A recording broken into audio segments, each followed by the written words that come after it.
Au moment où on vous parle, il y a l'hommage national aux policiers morts en service le 22 juin lors de la fusillade. Ça se passe au centre-ville de Montréal. À l'œil, là, on a les images devant nous. On est au centre-ville, pas loin du complexe des Jardins. C'est impressionnant. Oui. Il y a du monde en maudit. Là. Il y a toutes sortes de policiers. Il y a de la classe politique. Il y a des familles également dans la rue. Moi, je connais des policiers qui sont sur place en ce moment. Ils prennent ça dur, hein, tu sais, la vie. Il arrive des affaires, puis on passe à autre chose. L'actualité est un feu roulant. La vie est un feu roulant, mais pour les policiers, je pense que ça va être une trace indélébile. Ça va prendre une éternité avant qu'ils passent à autre chose. Oui, absolument. Donc, très émouvant, effectivement, cet hommage national. Là. C'est vraiment, on rappelle quand même, hein, c'est Mohamed Lamine Benredouane, il avait 34 ans et il est mort en service. Ça rappelle justement ce courage-là de ces policiers qui sont là pour nous protéger. Ça n'aurait pas dû arriver et malheureusement, il est tombé comme ça lors de cette fusillade. C'est absolument, je veux dire, c'est tellement, on n'a pas de mots parce que c'est extrêmement triste. Puis oui, c'est une onde de choc et c'est impressionnant parce qu'on regarde les images aussi en même temps. On voit tout le cortège avec des policiers, beaucoup d'hommes, de femmes qui sont en uniforme, beaucoup de dignité aussi pendant ce cortège-là. On rend hommage à cet homme, mais c'est toute une profession là, qui a été ébranlée. Puis, tu sais, il y a beaucoup de monde aussi. Là, je pense qu'à Montréal, au Québec, quand on pense à ça, c'est quelque chose qui nous a tous frappés à ce moment-là, qui nous a tous créé cette onde de choc. Donc, bref, ça se passe aujourd'hui. C'est dans le centre-ville. Il y a la famille. On a vu des dignitaires également. Donc, une journée quand même assez importante, cet hommage national à ce policier qui a été tué, Mohamed Lamine Benredouane. Oui, et j'en profiterai pour la femme enfin, dans la famille, je suis plus sûr si c'est la femme, mais c'est dans la famille, je ne veux pas me tromper, dans la famille du policier qui a été tué, il y a quelqu'un qui a pris la parole il y a quelques jours pour dire, s'il vous plaît, si vous voyez les images passer de la mort de notre proche, faites en sorte, signalez les images, ne les diffusez pas, ne les partagez pas parce qu'il y a des enfants et un jour, ils vont voir ces images-là. Donc, je pense que personne devrait voir les images de la mort tragique dans des circonstances semblables de notre père, de notre mère, de quelqu'un qui a été proche, qui a été une personne importante dans notre vie. Donc, si on peut faire une petite différence individuellement, je pense qu'on devrait le faire. Karima, on change de registre.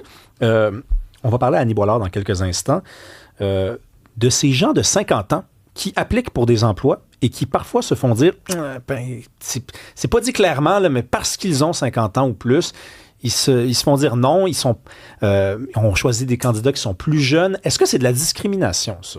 Ben oui, c'est de la discrimination. Après, tu vas me dire, est-ce que la discrimination, elle est, entre guillemets, justifiée parce que telle personne a plus de compétences, de qualité et tout ça? Mais moi, je pense que l'agisme comme tel, c'est de la discrimination. À un moment donné, on peut pas parler, comme on dit, des deux côtés de la bouche puis dire, ben oui, il faut encourager le travail plus longtemps puis en même temps, ben là, t'es passé date, tu sais. C'est comme, la vraie question, c'est as-tu les compétences? Si t'as les compétences, je pense qu'on aurait intérêt même à développer le travail des personnes un peu plus âgées parce que, bon, c'est peut-être un préjugé que j'ai, mais j'ai l'impression que souvent les jeunes, ils changent un peu plus souvent de boulot au bout d'une couple de mois. Ils sont plus dans essai-erreur. Là. C'est comme aller sur Tinder, t'essayes, puis tu changes. Alors que d'autres, peut-être, qui ont plus de responsabilités financières ou ils se disent, bon, ben là, jusqu'à ma retraite, je veux quelque chose, puis je vais mettre les bouchées doubles. Donc, moi, complètement, là, je trouve qu'il y a beaucoup trop d'agisme aujourd'hui, puis j'espère qu'on peut lutter contre ça. Moi, je sais pas. Il me semble que si tu as une entreprise, puis que tu sais, là, il y a des cas particuliers, là, si tu sais, par exemple, ça prend 5 ans former un employé là, pour qu'il soit top, et que la personne qui applique, elle a 54 ans et qu'elle prévoit, elle te l'a dit là, en passant, là, lorsqu'elle est venue passer l'entrevue, qu'à 65, 66 ans, elle s'en allait, ben, t'es peut-être mieux de prendre quelqu'un de plus jeune à ce moment-là. Mais oui, parce que toi, tu penses que quelqu'un qui a 22 ans va rester 35 ans au même endroit pas 35 ans, mais plus longtemps que l'employé de 54 ans, par exemple. Ça, c'est un préjugé, selon moi.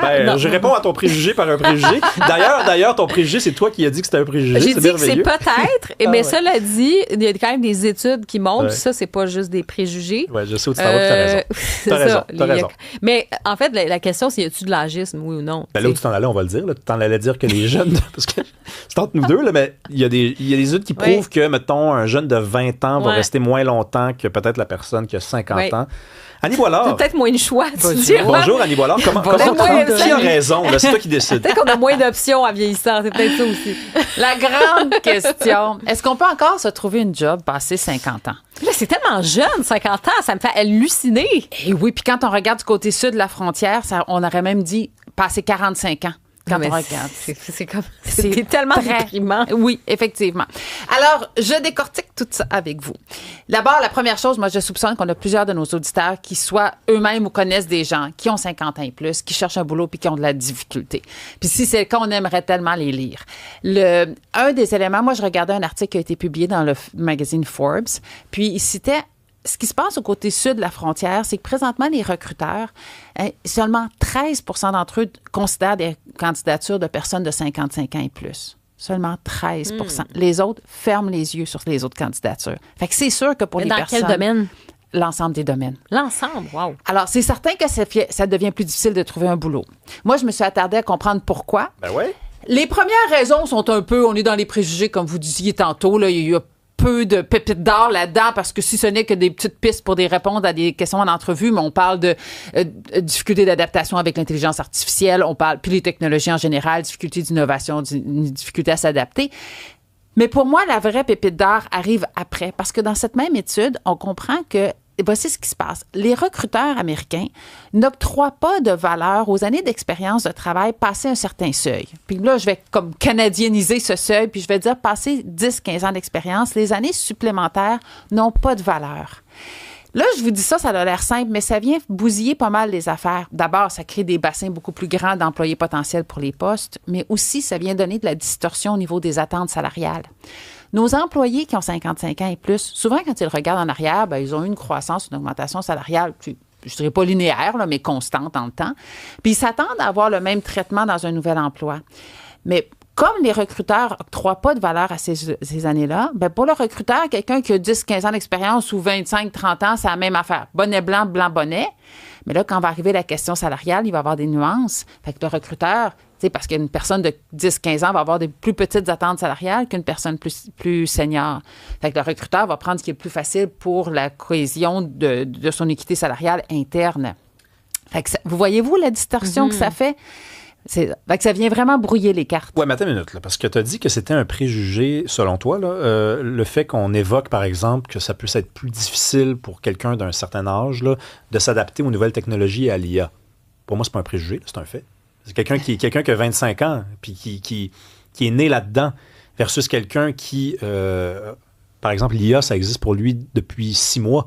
Il me semble qu'il y a quelqu'un qui a plus de facilité à s'adapter que l'autre. Ben, en fait, on va revenir aux candidats individuels. Ouais. C'est que nous, tu sais, ce qu'on pense puis ce qu'on croit, là, d'un point de vue du recruteur, le recruteur, il veut dire, prends un ordinateur, là, puis fais quelque chose avec l'IA. Montre-moi une automatisation. Montre-moi une recherche sur l'IA. Puis après ça, on s'intéresse à la compétence. Parce qu'on pourrait argumenter qu'il y a des jeunes qui connaissent pas l'IA puis qu'il y a certainement des personnes plus seniors qui connaissent pas l'IA. Ces grandes généralisations-là ne nous aident pas dans les processus de recrutement. Mais ces croyances-là aussi sont... C'est-à-dire qu'il faudrait donner la chance à l'employé de 50 ans de prouver qu'il est peut-être aussi bon ou meilleur, puis qu'il ne faudrait pas généraliser. Qui sait, Rémi? Je comprends. Ouais. Puis je trouve intéressant d'amener la conversation aussi à savoir, a-t-on raison de discriminer ainsi envers les personnes plus seniors? Puis moi, ma réponse, elle est claire, là, elle est sans équivoque, c'est non. Puis comprenez-moi bien, tu sais, tantôt, quand je vous parlais, là, le fait que les recruteurs ne donnent pas de valeur aux années supplémentaires, là, je le dis pas pour être mesquine envers les gens plus seniors, c'est parce que je me dis, une personne informée est plus capable de naviguer le système. Puis des fois, on se dit, c'est bête, tu sais, pourquoi le recruteur n'octroie pas de valeur à des années passées, 15 ans, par exemple, d'expérience de travail? C'est que pour le recruteur, c'est comme tout, c'est tellement pris tout. Il y a plus de 15 ans, là, c'était avant l'intelligence artificielle, avant la pandémie, avant le télétravail, avant la pénurie de main-d'œuvre. C'est comme ce qui a été acquis comme connaissance est peu transférable. Je dis pas que j'adhère aux propos. Je vous dis que j'explique ce qui était dans l'article de Ford puis la recherche qui était en cause. Donc, là, je reviens. Ont-ils raison? Puis là, je disais tantôt, non, ils n'ont pas raison. Parce que regardez bien, de ceux qui recrutent des personnes seniors, donc des 55 ans et plus, 89 d'entre eux concluent qu'ils sont soit aussi bons ou meilleurs que les générations antérieures. Karima, ça revient à ce que tu disais tantôt, tu le nommais tantôt. T'sais, on a tort de discriminer envers ces gens-là. Ce sont des excellents employés. Puis généralement, ce sont des gens qui sont très loyaux à l'employeur, qui sont dédiés, qui ont du temps, qui sont généreux envers l'employeur. Donc, tu avais raison. Tantôt, je disais seulement 13% des recruteurs considèrent les candidatures de 55 ans et plus. Moi, ça me fait capoter, cette statistique-là. Bien, ces gens-là même disent que quand ils le font, recruter des gens de 55 ans et plus, soit les gens rencontrent les attentes ou ils les surpassent. Fait que c'est pas juste... ce sont des bons employés, on devrait les considérer. Les études démontrent, du moins cette étude-là publiée dans le magazine Forbes, démontre effectivement qu'il y a quelque chose de vicié dans le processus. Il y a des préjugés qui s'appliquent, puis c'est inéquitable envers les personnes plus seniors. Mm-hmm. Donc, c'est quoi? Il y a une espèce d'agisme perpétuel. On est-tu encore là-dedans? Oui, il y a de l'agisme. Il faut dire que les difficultés de trouver un emploi, c'est pas le propre seulement des personnes plus seniors. OK? Quand notre économie est plus stagnante, les deux bouts de l'échelle, là, soit les plus jeunes, les plus seniors, tout le monde trouve ça plus difficile. Même, il y a des employés, je dirais, d'âge 30-35 ans qui vont dire que c'est difficile présentement. Le taux de chômage est beaucoup plus bas chez les jeunes. Là. Faut quand même le mentionner, ça. C'est peut-être aussi pour ça qu'on favorise les jeunes, non? Bien, c'est ça. Dans les deux extrêmes, soit les plus jeunes, les plus âgés, c'est toujours ça historiquement. Quand notre économie est plus stagnante, voire même dans des conditions plus difficiles, bien, c'est souvent ces populations-là qui sont touchées en premier. Moi, je vais réfléchir à des solutions ou à des pistes pour aider ces 55 ans et plus. Parce que, comme on disait, moi, je trouve que si on se dit qu'à 55 ans, c'est mort, je trouve que c'est un peu déprimant. Là. Les gens, ils se disent, attends, là, si on est en santé, on va vivre de plus en plus longtemps. On sait que tout coûte cher, le logement, la nourriture, tout ça, il faut travailler. Là. De mettre une grande partie de la population qui vieillit au rencard, puis de les mettre un petit peu hors système. Comme société, on s'en va dans le mur. Là. C'est pas viable, effectivement. Puis là, tu disais 55 ans, mais je réitère qu'aux États-Unis, quand on 45, regarde les chiffres, c'est 45 ans. Ça arrive... C'est pas long, une carrière, là. Non. Puis 45 ans, tu commences à te poser des questions. Puis on parle d'intelligence artificielle, là, mais je veux dire, les choses vont tellement vite que peut-être que ce que tu connais ici, dans 2-3 ans, je veux dire, ça va encore abaisser l'âge, là. À 35 ans, tu vas être out, là. Bon, moi, j'espère que non, là. Non, mais si on va dans cette logique-là. Oui, puis rappelons que la discrimination sur l'âge est illégale. Hein, ça devrait jamais se produire. Mais après ça, c'est comment prouver ça? Comment prouver ça, effectivement? Donc, c'est quoi les trucs? Donc, trucs et astuces. La première chose, là, faire attention à la victimisation. On le disait tantôt, c'est pas juste eux qui ont des défis. L'autre chose, mettre à jour les CV et le profil LinkedIn pour inclure les connaissances en intelligence artificielle. Un autre sondage que je lisais disait que 66% des recruteurs présentement aux États-Unis ne regardent pas une candidature qui n'a pas d'expérience ou de connaissances en IA. Puis souvent, moi, ce que je soupçonne, c'est que les gens de 55 ans et plus, ils en ont d'ailleurs, ils l'essaient puis ils travaillent avec l'intelligence artificielle, mais des fois, ils omettent de le mentionner sur leur CV ou de mettre à jour leur profil LinkedIn. Puis vous savez, c'est des algorithmes. Alors, il faut que les mots sortent.